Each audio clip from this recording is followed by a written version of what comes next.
Batman do Futuro. Fala galera, aqui é o Marcelo e sejam bem-vindos de volta à Batcaverna. E nós já falamos aqui no canal sobre alguns dos melhores episódios lá do desenho clássico do Batman do Futuro. E como tinha episódio bom. Mas assim como em outros dos desenhos ali da DC, o Batman do Futuro teve sim a sua leva de episódios bem bizarros. E teve um deles que nós consideramos aqui o mais bizarro, de longe nesse desenho, por tudo que acontece nele. Simplesmente a gente tem o Bruce velho ficando novo e uma reviravolta bizarra envolvendo a Talia al Ghul, que reaparece aqui. Nós vamos hoje então analisar nesse episódio específico aí do Batman do Futuro, analisar ele cena a cena, ver os seus momentos marcantes e falar sobre essa reviravolta aí bem polêmica que tem aqui. E tudo isso depois da abertura.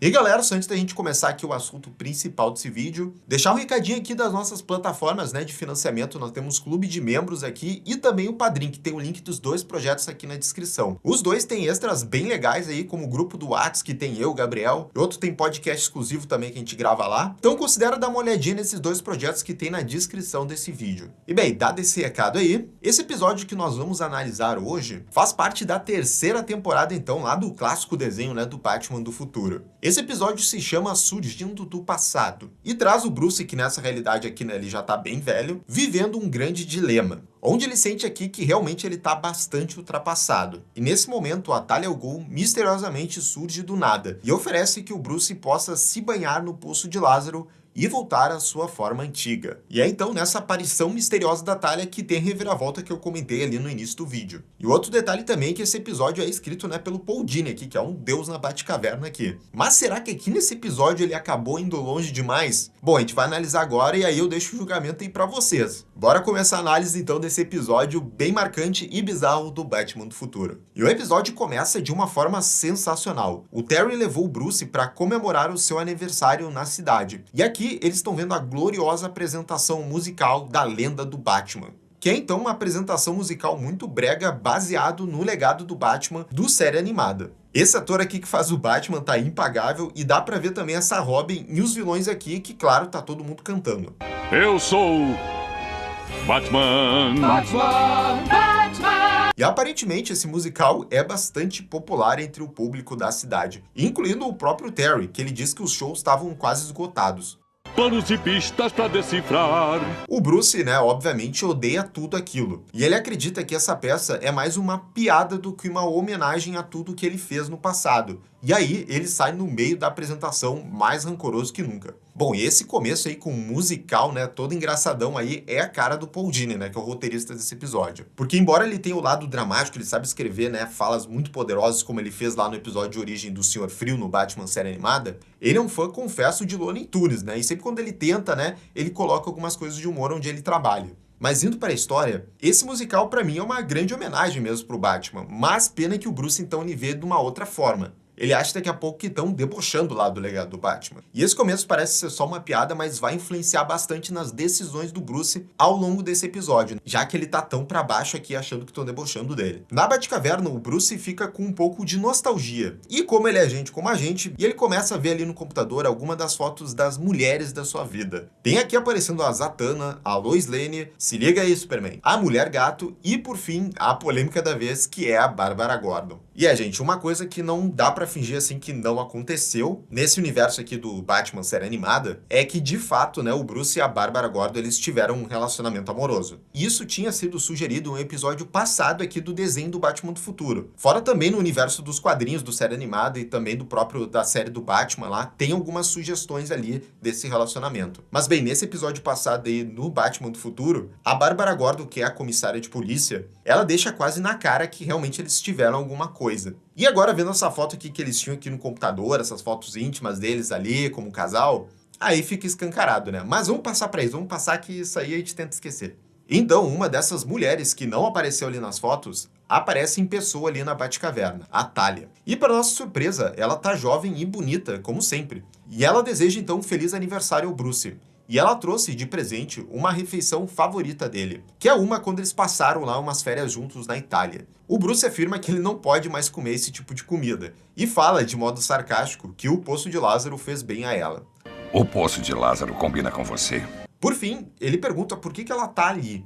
A Talia admite que vem fazendo, então, uso livre do último poço de Lázaro do seu pai. Mas agora ela quer oferecer os poderes, então, do poço ao Bruce. Dá, então, uma chance dele ser jovem novamente. E aqui, então, é a grande bomba, né, desse episódio. Porque ele realmente faz a gente pensar, né? Pô, se tem algum poço de Lázaro disponível aí nesse universo, e se o Bruce tentasse ficar jovem de novo? Porque aí a gente poderia ter, né, o Batman original de volta. Mas nesse momento, o Terry volta todo animadão da apresentação do musical. E o Bruce o apresenta a Talia. Ela sabe que ele é o novo Batman, e o Bruce o está guiando. Ao mesmo tempo que o Terry mostra que sabe tudo sobre a Talia e o pai dela, pelos arquivos do Bruce. Isso para surpresa do próprio Bruce, com o conhecimento do Terry. E o Terry, sem saber, ele repete a pergunta do Bruce de por que ela tá ali. A Talia simplesmente afirma que tá oferecendo o presente ao Bruce. Ela dá um beijo aqui na bochecha dele e diz que ficará no Gotham Plaza até amanhã à noite antes de partir. E no final, o Terry pergunta sobre a natureza desse tal presente aí, entre aspas.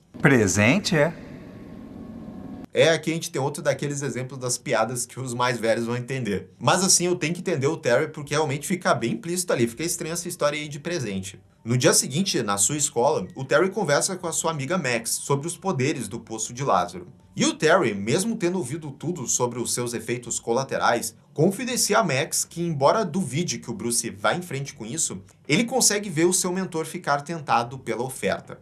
O Terry diz que vem notando, né, o olhar do Bruce e que ele pode ter esse desejo de voltar. A Max então pergunta se o Terry continuará a ser o Batman se o Bruce voltar a ser jovem. E o Terry então agora começa a perceber que isso pode ser uma possibilidade real, que ele vai deixar de ser Batman. Acho que às vezes ele queria estar usando aquela roupa de novo e não eu.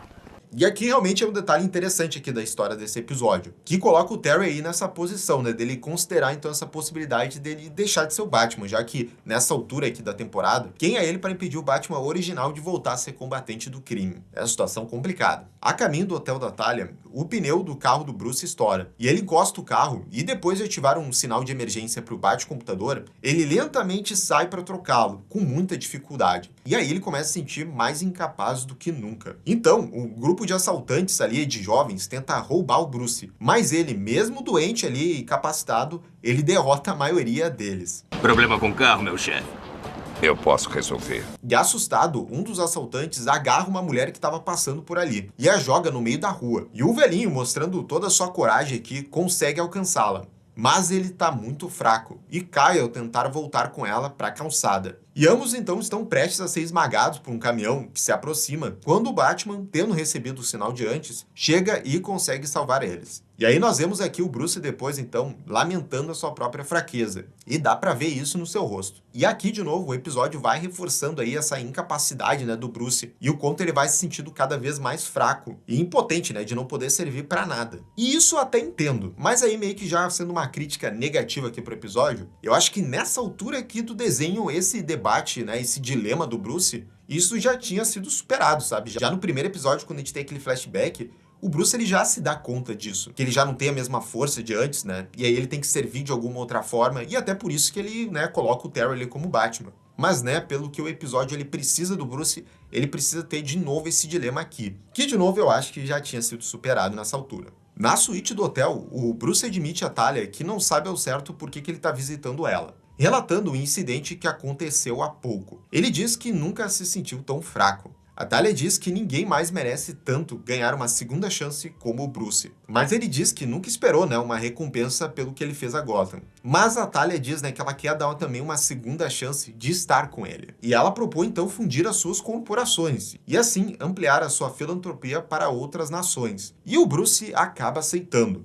E com o Terry acompanhando, o Bruce voa então com a Talia para sua propriedade, que fica num outro país, onde está então o último poço de Lázaro. O Bruce está com algumas dúvidas, imaginando se ele tem o direito de prolongar artificialmente a sua vida, mas a Talia o acalma. Ela percebe também que o Terry tem dúvidas e garante a ele que o Bruce não vai pegar de volta o lugar de Batman, pois esse papel dele acabou, e depois que tudo acabar, ele ficará do lado dela. Tem até um momento engraçado do Terry, né, dizendo que se o Bruce voltar a ser Batman, ele não vai usar a roupa de Robin. E o interessante aqui é que o Terry realmente está bem suspeito em relação a essa oferta da Talia pro Bruce. E ainda mais suspeito é a Talia vindo com todos esses planos já, de que ela já quer ficar do lado do Bruce, ela já tem tudo planejado ali. ou seja, suspeito. E antes do Bruce ser mergulhado no poço, a Talia tem um diálogo com Terry sobre o legado do seu pai, Ra's al Ghul. Como ele era um homem conflitante, de um ambientalista a sociopata, há também um pai. Então chegamos na cena em que o Bruce tem a sua primeira exposição ao poço. Ele é mergulhado dentro dessa cápsula, e depois que o Bruce sai dela, ele fica brevemente louco com o processo e quase ataca o Terry, mas é rapidamente sedado. A Talia diz ao Terry que esse processo de usar o poço melhorou muito em relação ao passado, mas o Terry não parece muito tranquilo. A Talia explica que serão necessários vários outros tratamentos antes que o processo seja concluído. Mas agora então o Bruce se assemelha a um homem, de 50 anos, com o cabelo parcialmente aqui branco, mas possuidor de um físico quase tão poderoso quanto nos seus dias de glórias como Batman. Pô, isso quando a gente tá assistindo o desenho pela primeira vez é bem chocante, né? A galera já pensou, que, vai acabar aí o Terry como Batman aqui nesse desenho do Batman do futuro. Vamos trazer o Batman Bruce de volta. E no dia seguinte, o Bruce ele já mostra esse resultado da primeira exposição dele ao poço. E o Terry até diz que ele tinha uma curiosidade de ver o Batman, como é que ele era no seu auge. Se bem que esse nem é o auge dele, Mas o Terry se impressiona quando os dois estão juntos ali, então, se exercitando na academia. O Bruce fica brevemente entusiasmado com a sua sensação de poder. Mas então, ele cede. Essa força é uma farsa. Ele informa, então, a um atendente da Talia que tá ali, chamado Carter, que eles estão indo embora. Mas esse Carter deixa claro que eles são prisioneiros nesse local. E então, temos num momento muito raro agora, o Bruce e o Terry lutando lado a lado contra os capangas da propriedade. E eles têm um bom trabalho de equipe aí lutando contra todos eles. E aqui também a gente tem esse ponto alto aí do episódio, que ao mesmo tempo é bem bizarro, que é de ver o Bruce ali, relativamente jovem, lutando lado a lado com o Terry. É um momento único aqui desse desenho do Batman do futuro. E que talvez tinha gente que via o desenho aí e imaginava isso, pensando, como é que seria o Terry lutando junto com o Batman lá, original? E bem, eles trazem esse momento aqui nesse episódio. E só sobre a parte ali que o Bruce vê, que essa força dele é uma farsa, isso eu acho importantíssimo ali pro personagem ali do Bruce, porque, claro, vai diferenciar ele do Ra's al Ghul lá, que é o vilão e gostava de enganar a morte, E isso vai ser importante aqui pra história e pro próprio caráter do Bruce, Pra não deixar mostrando ele que ele usava os mesmos recursos que os vilões dele. Só que nessa fuga aqui dessa propriedade, do lado de fora do quarto da Talia, o Bruce ouve a voz inconfundível do Ra's al Ghul, vindo de dentro do quarto. O Bruce invade o quarto e vê a Talia, só que aparentemente sozinha. Ele exige saber onde está o Ra's, só que a Talia diz que lamenta que ela esperava manter esse segredo dele. Então, a voz do Ra's al Ghul sai da boca dela. Mas o que está feito, está feito. Detetive.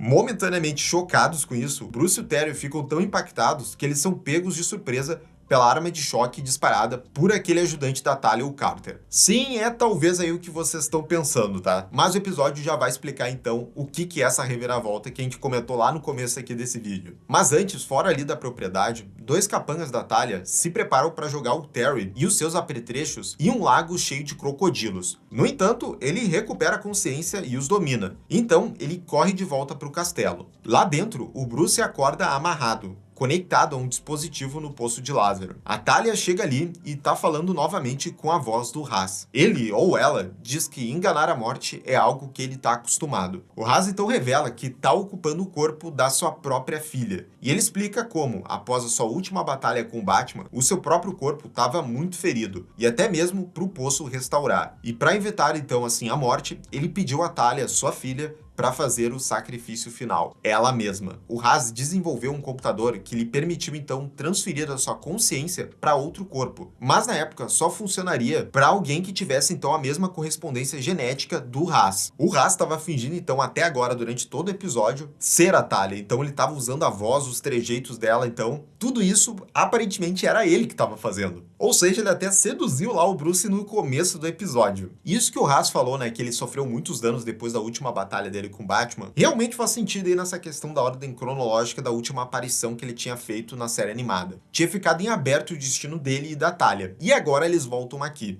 E assim a gente vê que o Ra's, ao longo desse episódio, conseguiu enganar todo mundo e se comportou como a sua filha, como se fosse algo fácil. Inclusive, ele até beijou o Bruce também. E a única coisa que talvez possa fazer sentido na questão do Ra's ele ter se comportado igual a filha, até usado a voz, todos os trejeitos dela, é que talvez o Ra's pudesse deslogar e logar assim na mente dela, sabe? Então, quando era a Talia ali se comportando, era a Talia mesma, ela achava que estava sendo ela, mas também não faz muito sentido porque ela estava agindo de acordo com o plano do Ra's. Então, pra mim, faz muito mais sentido não ter como não ser que era o Ra's então atuando como a sua filha o tempo todo nesse episódio. E é muito complicado de explicar assim nesse roteiro. Ou seja, que explicação difícil. Voltando pro Ra's/Talia al Ghul, ele diz que agora ele refinou o seu computador e removeu aquela restrição do DNA. E ele quer usar então o corpo do Bruce como seu próximo hospedeiro. E isso sim faz sentido, né, pro Ra's al Ghul, porque ele sempre admirou o detetive de Gotham. Então todo aquele esquema lá do convite da Talia foi para tornar o corpo do Bruce ideal para abrigar a mente do Ra's al Ghul. E para finalizar o monólogo de vilão, né, o Ra's, enquanto liga a máquina, revela que o incidente com o pneu e aqueles assaltantes lá em Gotham foi tudo encenado e foi proposital para ferir o ego do Bruce. E para isso, Bruce admite que naquele momento ele foi fraco como o Ra's. E por fim, assim que a transferência for concluída, o Ra's fala que ele reaparecerá em Gotham com a prova dele ser um filho perdido do Bruce e da Talia, tornando-se assim herdeiro da fortuna das empresas do Bruce, e assim ele vai construir então o seu novo império com ela. E pra mim essa parte da ironia final aí do plano do Ra's, isso aí é legal. Ele pegar a fortuna do próprio Batman e usar ela pra fazer o seu grande império lá filotópico, sei lá, que ele vai querer dominar o mundo. Pra mim o problema mesmo do plano foi toda aquela parte, né, do Ra's então entrando na mente da Talia e depois se comportando como ela como se fosse algo fácil. No quesito chocar a audiência, realmente isso ele conseguiu. Mas o Ra's não contava com um novo Batman, porque o Terry entra na câmara do poço a tempo de interromper a transferência da mente. O Ra's depois consegue até causar danos na armadura do Terry. E claro que depois uma batalha de espadas se inicia, porque se tem Ra's al Ghul, tem que ter batalha de espada. Só que num golpe em falso, o Ra's acerta esse painel e leva um choque. E aqui a animação faz um detalhe legal, que enquanto ele leva o choque, o Ra's aparece no corpo da Talia. E esse choque então inicia um incêndio naquele local. O Bruce escapa da máquina e os dois saem correndo da sala, com Batman carregando um Ra's inconsciente. Mas nesse meio tempo o Ra's acorda e corre de volta gritando que ele não pode deixar o computador ser destruído. Chegando ao computador em chamas, ele aciona os sistemas de extinção de incêndio e ele consegue manter o computador intacto. Só que atrás dele, ele não viu um cabo elétrico danificado pelo fogo, que se rompeu, e quando ele se vira, tem tempo suficiente para testemunhar o cabo balançar livremente em direção ao poço e causar uma mega explosão. E depois vemos o Bruce e o Batman pulando para fora da propriedade a tempo, se salvando da explosão. E esse final do Ra's aqui, que é provável que ele tenha morrido mesmo, é outra coisa legal desse episódio, que é uma grande ironia do destino ali ao Ra's morrendo daquele jeito. Que é ele preferindo então correndo atrás dessa possível vida eterna que ele queria com aquele computador lá, ou seja, ele correu para ter a vida eterna, mas acabou morrendo. Sendo que você vê toda a jornada dele também, né, que ele teve que usar o corpo da filha dele, sacrificar ela, e assim ele acaba fazendo ela morrer também. O Batman quer voltar para procurar o Ra's, mas o Bruce diz que o que quer que estivesse lá morreu anos atrás. Poético demais. E de volta à Batcaverna, o Bruce tá olhando para uma foto dele e da Talia, que realmente ele tinha uma salva dela. Ele comenta com o Terry que o seu corpo tá gradualmente voltando à sua idade normal e deverá voltar à sua velha forma totalmente em cerca de uma semana. Mas ele já não se incomoda mais com isso. O Terry lamenta que não pôde ter conhecido a verdadeira Talia e pergunta ao Bruce se ela era a mulher especial. Irritado, o Bruce comenta que o Terry já não deveria ter saído em patrulha, o que ele faz com um sorrisinho de lado. Depois que o Terry vai embora, o Bruce desliga a tela e diz baixinho: "Descanse bem, minha querida." E num gesto que mostra que ele aceitou como ele realmente é, a sua idade, o Bruce usa sua bengala e sai da Batcaverna, encerrando esse episódio. E realmente acho que deu pra ver pra vocês que esse não é o episódio habitual aí desse desenho. Tem duas coisas chocantes, né? Que é o Bruce voltando a ser jovem de novo, e essa revelação aí de como que o Ra's al Ghul enganou a morte entrando ali no próprio corpo da filha, usando esse computador e pegando a mente dela. E de longe, assim, essa é uma das revelações mais mirabolantes que eu já vi, assim, nesse desenho, cara. E realmente eu não lembrava muito bem desse episódio, só lembrava que tinha essa reviravolta, que era o Ra's al Ghul com a Talia al Ghul, mas não sabia muito bem como é que ele explicava isso. E pra mim, assim, não funciona muito bem. As melhores partes realmente são em relação ao Bruce, que é o Bruce aceitando essa questão da idade dele e que ele vai ser útil de outras formas, né? E se dando conta que usar ali o Poço de Lázaro seria fazer a mesma coisa que o Ra's al Ghul faz, né? Então essa parte aí ficou muito boa. Mas agora eu quero saber de vocês. Vocês lembravam desse episódio bizarro, dessa reviravolta aí da Talia al Ghul ser o Ra's al Ghul? Deixa aqui nos comentários o que vocês acharam na época e agora também reassistindo aqui, analisando com a gente. E já sabe também, né, galera? Se inscreve aqui no canal e clica no sininho de notificação para saber absolutamente tudo sobre o Batman. E se quiser nos apoiar ainda mais, nós temos duas campanhas de financiamento coletivo, no Padrim e também no Clube de Canais aqui no YouTube. Tem o link dos dois projetos na descrição desse vídeo. Até a próxima, gente. Tchau, tchau.